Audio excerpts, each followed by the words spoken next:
Welcome to कीर्तिमान academy official. आसमां छूने की चाह, हर कदम एक नई राह। कैसे हैं आप सभी लोग और आपकी तैयारी कैसी चल रही? उम्मीद कर रहा हूं कि आप बिल्कुल अपने लक्ष्य की तरफ डे बाय डे आप आगे एक एक कदम बढ़ रहे होंगे। उस दिशा में मैं हाजिर हूं आपके लिए हिस्ट्री प्रीवियस ईयर क्वेश्चन के अंतर्गत आज का टॉपिक गुप्त और गुप्तोत्तर काल लेकर के। स्टूडेंट, आपकी इस साहब सीरीज के अंतर्गत सबसे पहले हम लोग गुप्त और गुप्तोत्तर काल से जुड़े हुए सभी इंपॉर्टेंट तथ्यों को देख लेंगे। इसके बाद आज के सेशन में पीवाईक्यू को शुरू करेंगे। तो क्या आप सब तैयार हैं? यदि हाँ है तो आइए स्टार्ट करते हैं। जरा कमेंट बॉक्स में आप सब वाई टाइप करें और वीडियो को एक बार लाइक करने के साथ साथ तमाम पढ़ने वाले विद्यार्थियों तक शेयर भी कीजिए। हम सबसे पहले कुछ महत्वपूर्ण तथ्यों पर आपके साथ चर्चा करें। इनमें आप देखिए गुप्त वंश के बारे में जो फैक्ट है, गुप्त वंश ने 275 ईस्वी से 550 ईस्वी तक शासन किया और इस वंश की स्थापना 275 ईस्वी में श्रीगुप्त नामक एक व्यक्ति के द्वारा की जाती है। लेकिन वास्तव में देखा जाए तो गुप्त वंश का पहला शक्तिशाली शासक होने का श्रेय किसको? चंद्रगुप्त प्रथम को है। इनके शासन का जो समय लिया जाता है वो 319 से लेकर 335 ईस्वी का समय है। इसने अपनी महत्ता को सूचित करने के लिए अपने पूर्वजों के विपरीत महाराजाधिराज की उपाधि को धारण किया और साथ ही साथ गुप्त संवत के प्रवर्तन का श्रेय भी चंद्रगुप्त प्रथम को है और जो गुप्त संवत है उसे 319 ईस्वी में चलाया। एक इतिहासकार हैं, आपने नाम सुना ही होगा, इनका नाम है विसेंट स्मिथ। विसेंट स्मिथ ने एक किताब लिखी है अर्ली हिस्ट्री ऑफ इंडिया।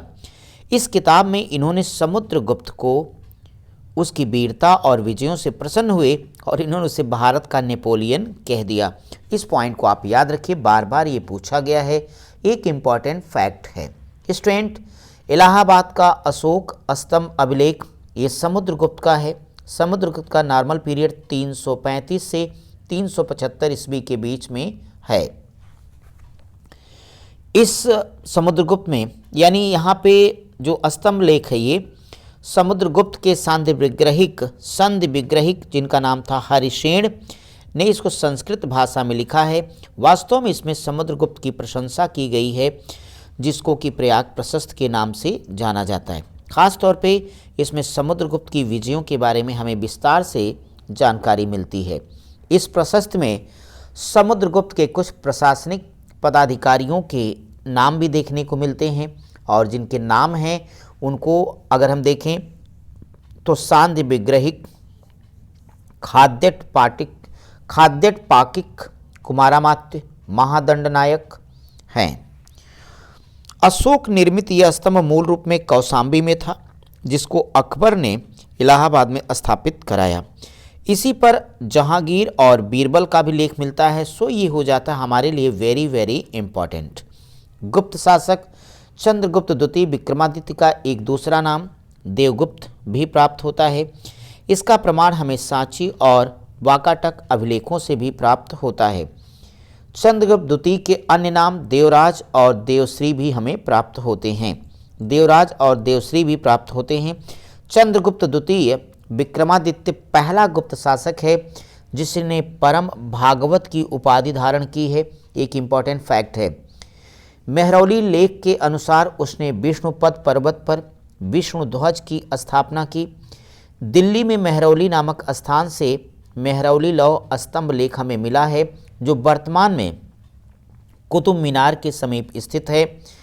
इस कुतुब मीनार के पास स्थित लौह स्तंभ में चंद्र नामक किसी राजा की उपलब्धियों का विवरण किया गया जिसका कि इतिहास के विद्वानों ने समीकरण चंद्रगुप्त द्वितीय से स्थापित कर दिया। गुप्त सम्राट चंद्रगुप्त द्वितीय विक्रमादित्य को शक विजेता भी कहा गया है। पश्चिम भारत के अंतिम शक राजा रुद्र सिंह तृतीय, याद रखिएगा, रुद्र सिंह तृतीय को चंद्रगुप्त द्वितीय विक्रमादित्य ने पराजित किया था। इसके बाद हम एक बात और बताएं कि शकों को पराजित करने के कारण ही चंद्रगुप्त विक्रमादित्य की एक उपाधि हमें सकार भी देखने को मिलती है और इसी उपलक्ष्य में उसने चांदी के सिक्के भी जारी किए थे। इन चांदी के सिक्कों को गुप्त काल में रुप्यक या रूपक कहा जाता था। चंद्रगुप्त द्वितीय विक्रमादित्य के कुशल शासन की प्रशंसा उसके काल में आए चीनी यात्री फाहियान के द्वारा की गई है। हालांकि फाहियान ने किसी शासक का नाम तो नहीं लिखा है, लेकिन जो परिस्थिति थी उसके हिसाब से चंद्रगुप्त द्वितीय यहाँ पर सत्तासीन था। इनके नवरत्नों की प्रसिद्धि बहुत ज़्यादा रही बच्चों। इनके नवरत्नों में सबसे ऊंचा स्थान किसको है? महाकवि कालिदास को है। अगले स्थान पर इनके जो चिकित्सक रहे हैं धन्वंतरी, फिर खगोल शास्त्री या खगोल विज्ञान के तौर पर वराहमिहिर हैं। चौथे कोशकार के या डिक्शनरी निर्माणकर्ता के तौर पर अमर सिंह हैं। पांचवें वास्तुकार के तौर पर शंकु। छठवें रत्न फलित ज्योतिष में छपड़क हैं, इंपॉर्टेंट है, कई बार पूछे गए हैं, ध्यान रखिएगा। सातवें विद्वान के तौर पर वैयाकरण हैं बररुचि, और आठवें जादूगर के तौर पर हैं बेताल भट्ट, और नौवें रत्न इनके थे घटकरपर। ये महान कूटनीतिज्ञ हुआ करते थे। आइए देखते हैं कुमारगुप्त प्रथम महेंद्रादित्य, इनका पीरियड क्या है? 415 से लेकर 455 ईस्वी लगभग। ये चंद्रगुप्त द्वितीय की पत्नी ध्रुव देवी के उत्पन्न बड़े बेटे थे। इनके समय में गुप्तकालीन अभिलेखों की संख्या सबसे ज़्यादा प्राप्त हुई है, यानी सर्वाधिक अभिलेख हमें कुमारगुप्त प्रथम के ही देखने को मिलते हैं। इनकी संख्या लगभग 18 है। विलसद अभिलेख में कुमारगुप्त प्रथम तक गुप्तों की वंशावली प्राप्त होती है। बंगाल के 3 स्थानों से कुमारगुप्त कालीन ताम्रपत्र प्राप्त होते हैं, और ये हैं धनदैह ताम्रपत्र, दामोदर पुत्र ताम्रपत्र, वैग्राम ताम्रपत्र। कुमारगुप्त की स्वर्ण, रजत, ताम्र मुद्राएं भी हमें प्राप्त होती हैं।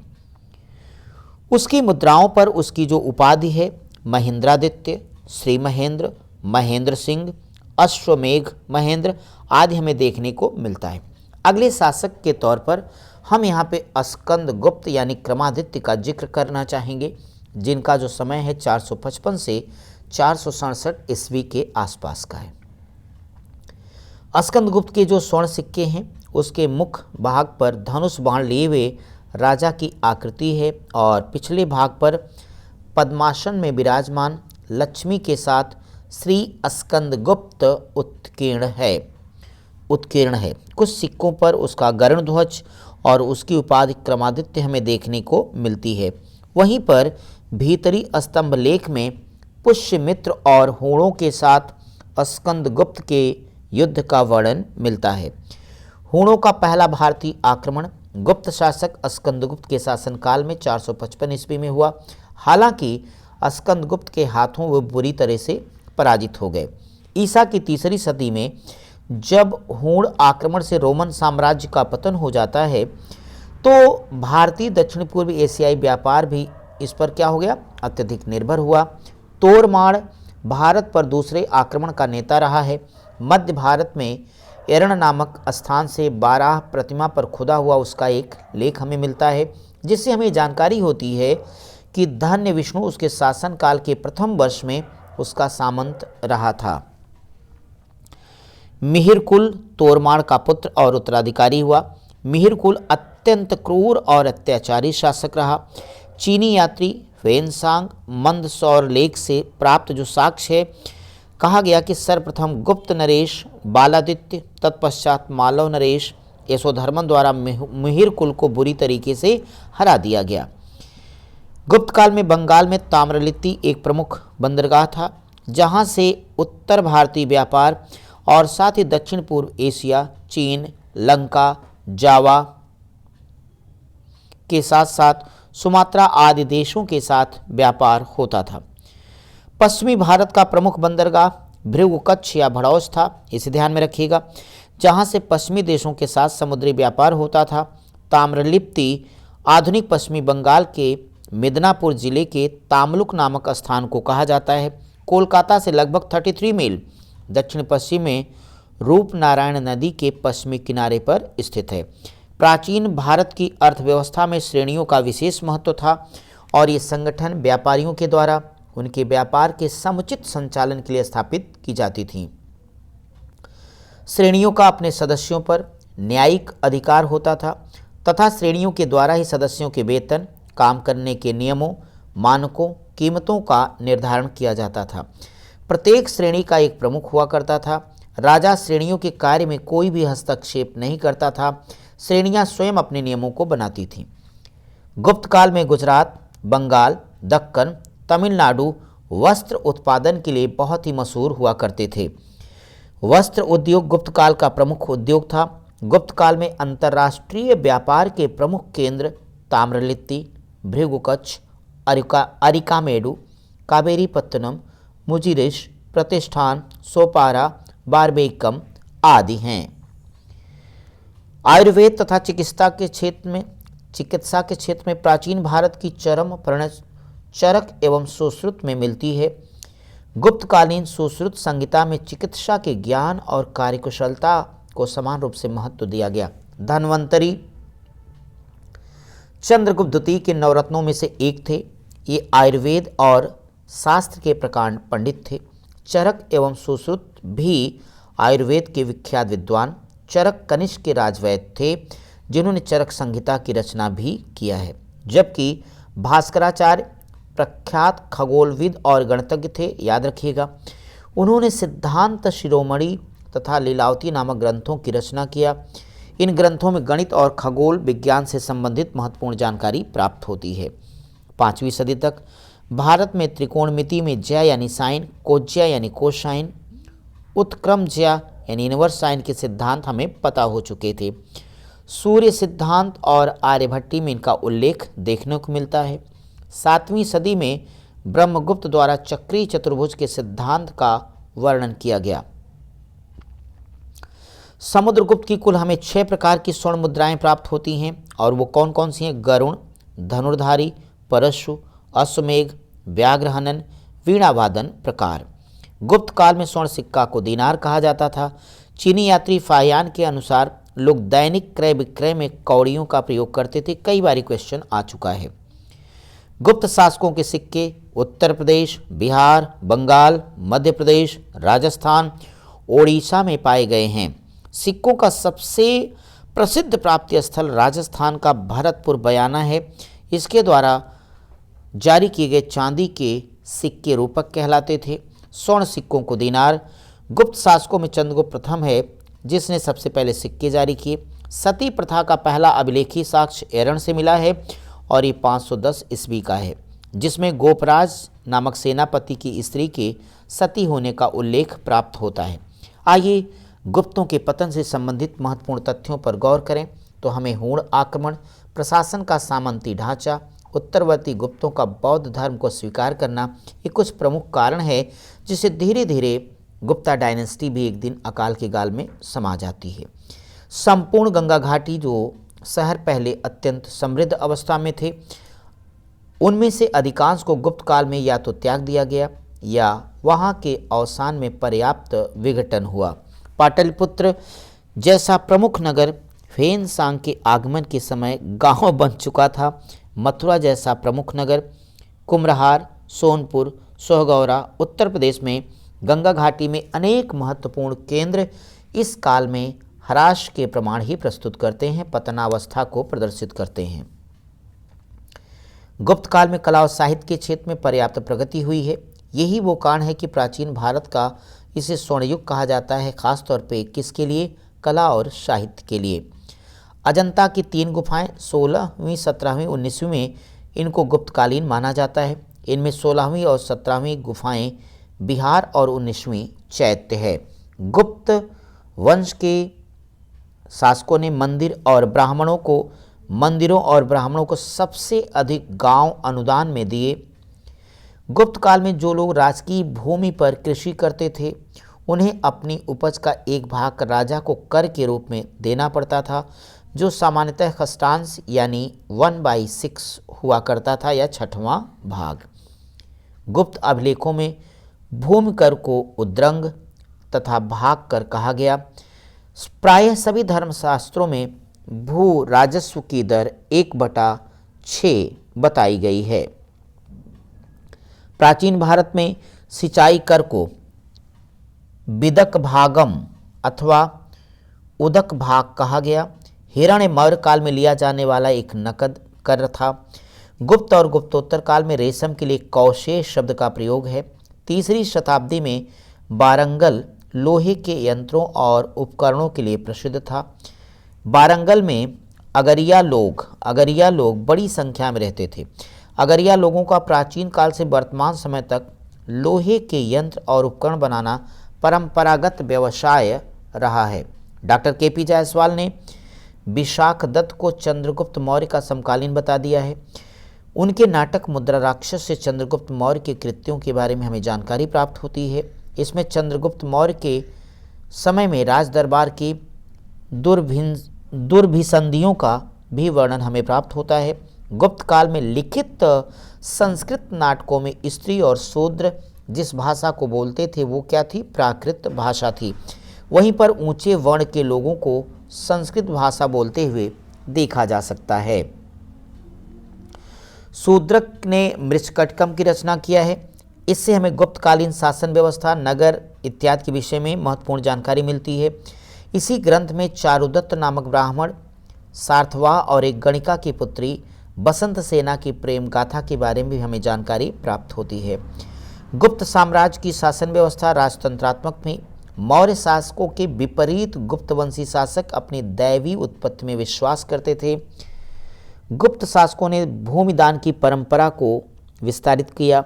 गुप्त प्रशासन का स्वरूप केंद्रीकृत न होकर संघात्मक था। गुप्त राजा अनेक छोटे छोटे राजाओं का राजा हुआ करता था। सामंत तथा प्रांतीय शासक अपने हितों में नितांत स्वतंत्रता का अनुभव करते थे। शतरंज का खेल भारत में गुप्त काल के दौरान ही उद्भूत होता है, जहां इसे चतुरंग के नाम से जाना जाता था। भारत से यह ईरान और तत्पश्चात यूरोप में पहुंचा।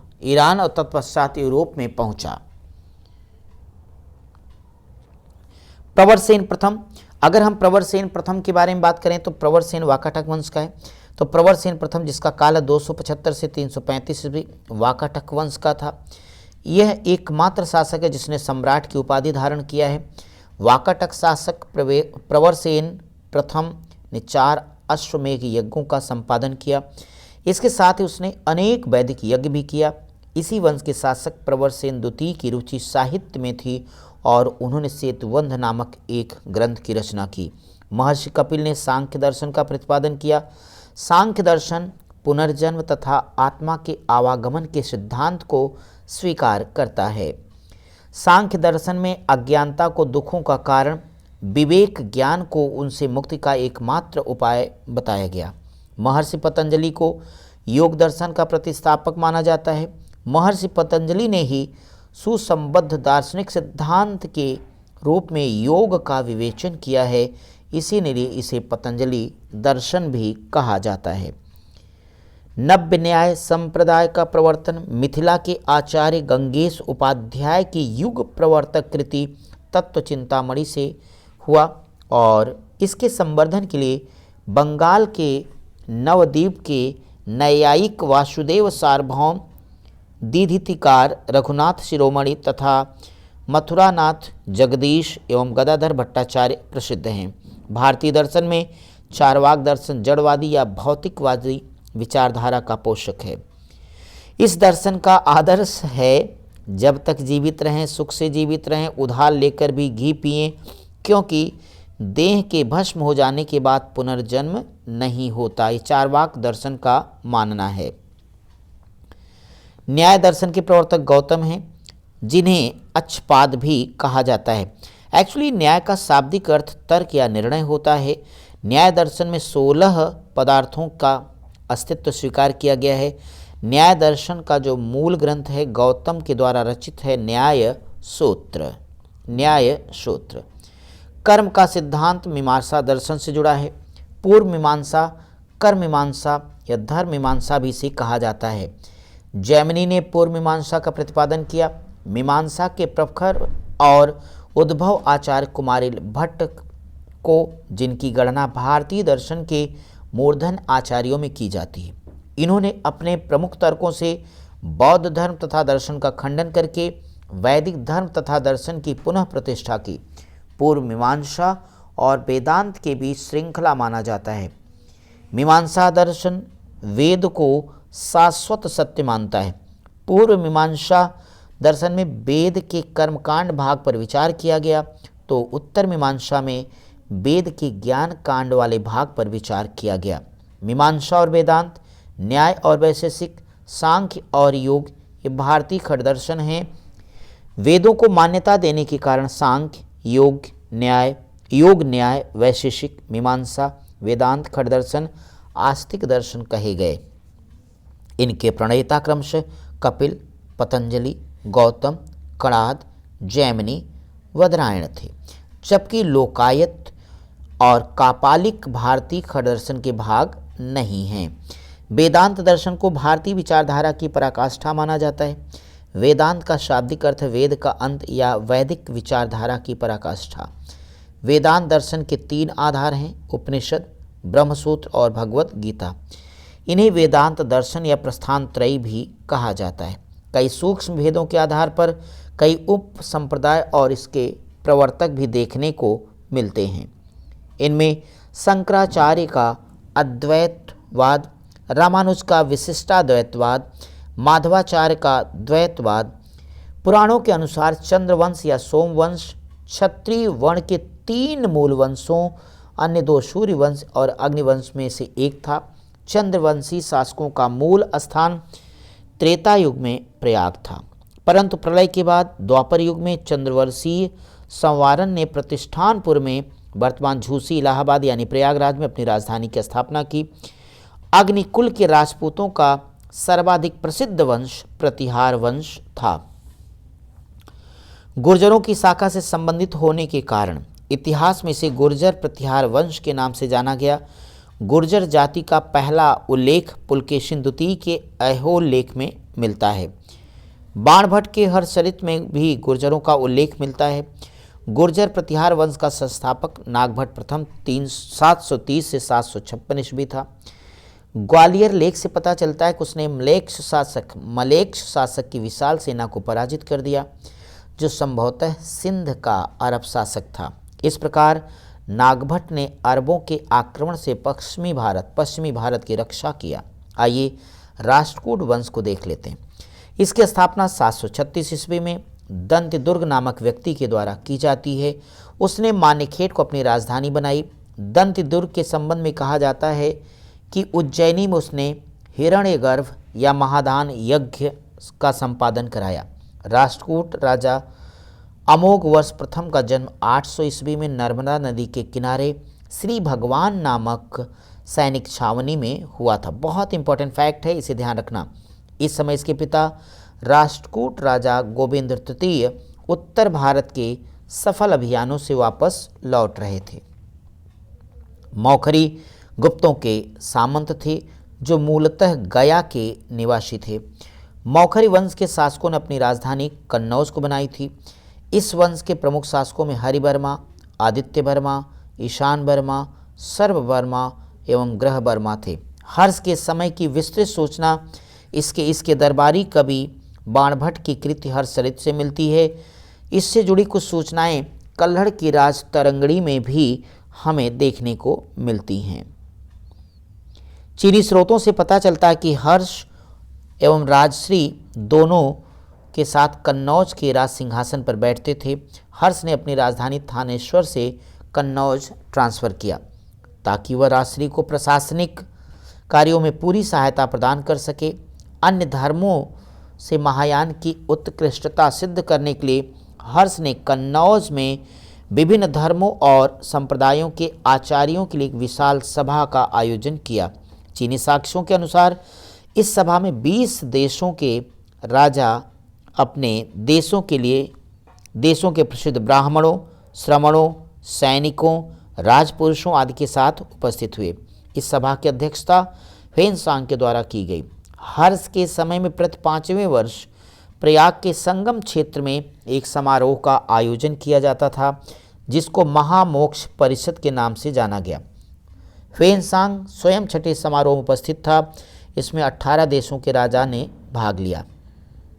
हर्ष की विजयों के फलस्वरूप उसके राज्य की पश्चिमी सीमा नर्मदा नदी तक पहुंच गई।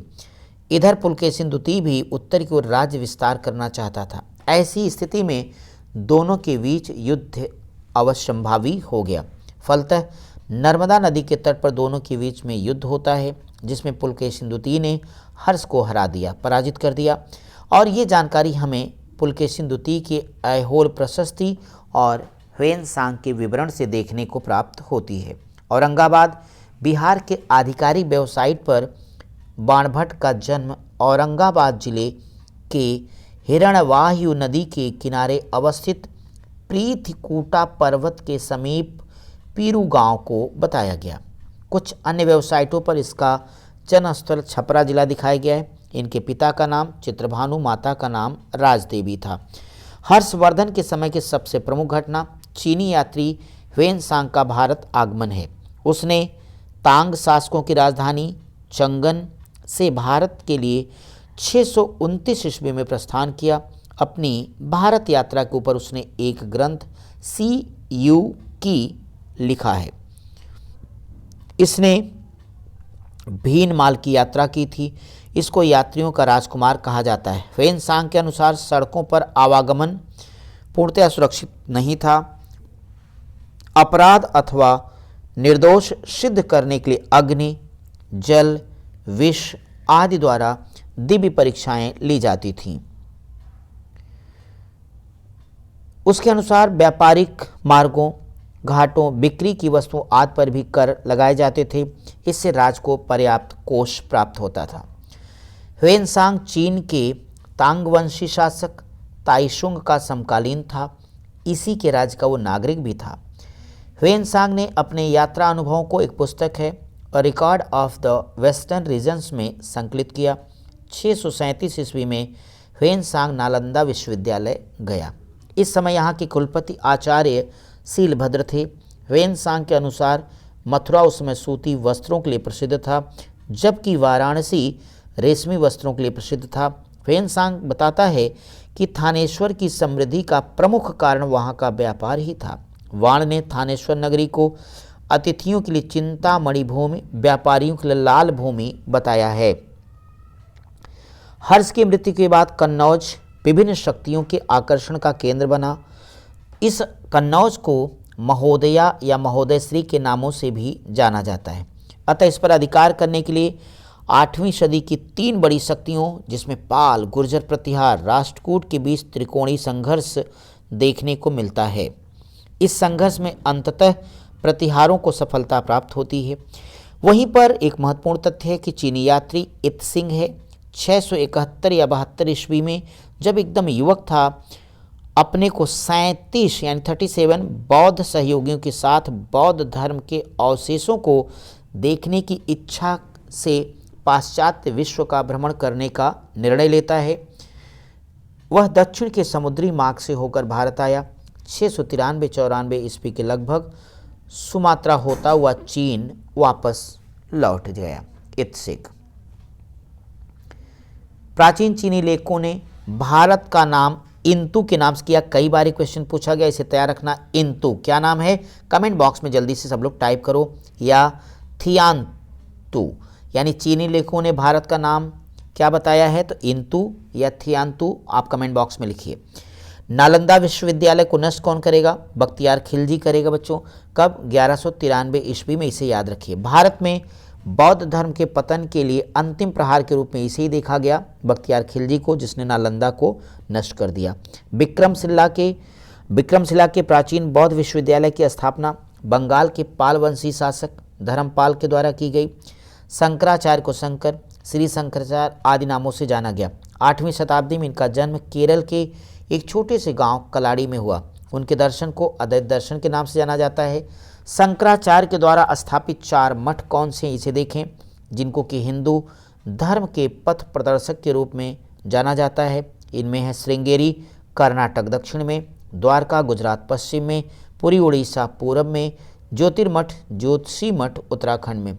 4 धाम में बद्रीनाथ, द्वारका, पुरी और रामेश्वर आते हैं, जबकि छोटा 4 धाम में उत्तराखंड में स्थित गंगोत्री, यमुनेत्री, केदारनाथ और बद्रीनाथ का जिक्र किया जाता है। माय डियर स्टूडेंट्स, ये महत्वपूर्ण चीज़ें रहीं जिनको आपने देखा अब तक गुप्त और गुप्तोत्तर काल।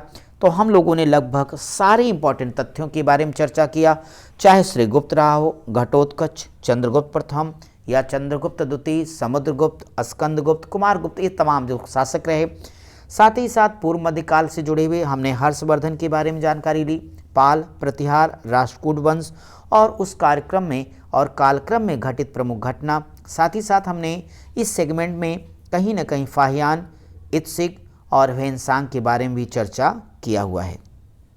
आइए अब इन महत्वपूर्ण तथ्यों को जान लेने के बाद आज के सेशन का शुरू करते हैं। पहला सवाल, क्या आप सब तैयार हैं? अगर हाँ हैं तो चलिए देखते हैं पहला सवाल।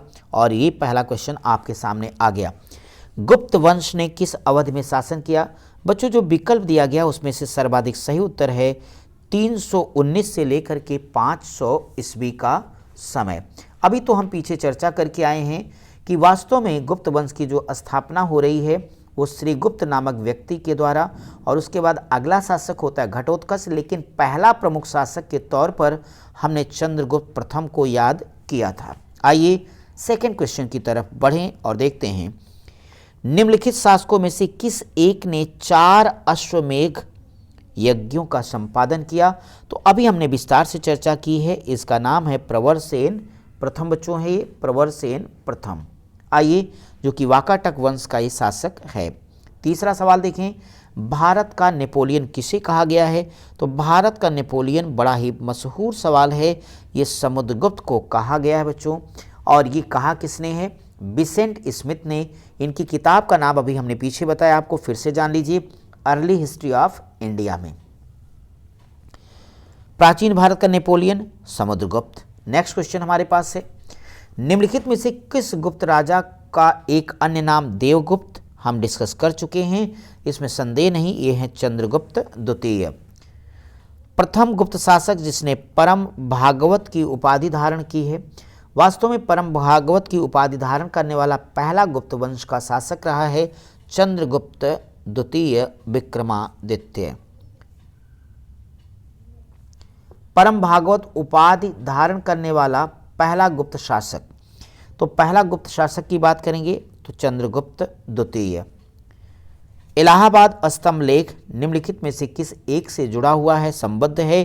तो नो डाउट वो है समुद्रगुप्त से। अभी हमने आपको पीछे चर्चा किया है कि इलाहाबाद का जो अशोक स्तंभ लेख है, यानी इसमें समुद्रगुप्त जिसका पीरियड रहा है 335 से 375 के शासन के बारे में हमें भरपूर सूचना मिलती है। और इसके रचनाकार कौन है? समुद्रगुप्त के संधि विग्रहिक हरिशेन। इन्होंने इसकी रचना संस्कृत भाषा में किया हुआ है और इसे प्रयाग प्रशस्त के नाम से जाना जाता है, जिसमें समुद्रगुप्त की विजयों का विस्तार से विवरण हमें प्राप्त होता है। इलाहाबाद का अशोक स्तंभ किसके शासन काल के बारे में हमें सूचना प्रदान करता है या देता है? तो आपको ये पता है कि वे शासक का नाम है समुद्रगुप्त। समुद्रगुप्त के प्रयाग प्रशस्त वाले स्तंभ पर निम्नलिखित में से किसका लेख प्राप्त होता है?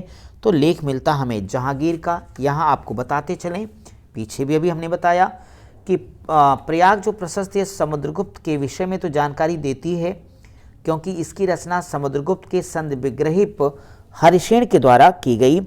इसमें हमें जहांगीर का लेख भी देखने को प्राप्त होता है। तो रेस्टोरेंट ये था आज का सेगमेंट।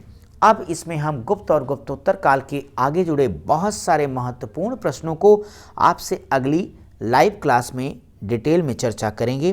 तब तक आप सब पढ़ते रहे, अपनी तैयारी को जारी रखिए। बाकी सेगमेंट भी अब हम लोग धुआंधार प्रैक्टिस करेंगे।